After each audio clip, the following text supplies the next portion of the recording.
दुनिया के इस घर के अंदर गर्मी लगे तो ठंडक का इंतजाम है,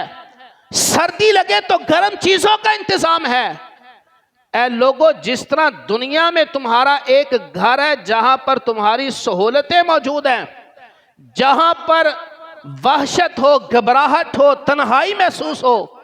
तो तुम्हारे अजीजो अकरीबा, तुम्हारे दोस्त, तुम्हारे यार, तुम्हारे चाहने वाले तुम्हारे पास जमा हो जाते हैं।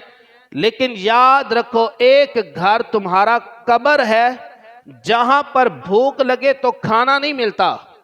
जहां प्यास लगे पानी नहीं मिलेगा, जहां पर गर्मी हो तो वहां ठंडक का इंतजाम नहीं होगा, जहां पर सर्दी हो तो गर्माइश का इंतजाम नहीं होगा। वो कब्र तुम्हारा, वो घर जहां पर तुम अकेले होगे, कोई दोस्त, कोई यार, कोई बेटा, कोई बेटी, कोई बीवी, कोई रिश्तेदार, कोई दोस्त तुम्हारे साथ नहीं होगा। एक दुनिया का घर है जिसकी फिक्र में सारी जिंदगी गुजार रहे हो, एक आखिरत का घर है, एक कब्र है जिस पर तुमने अकेले रहना है, ना खाने का इंतजाम, ना पीने का इंतजाम होगा,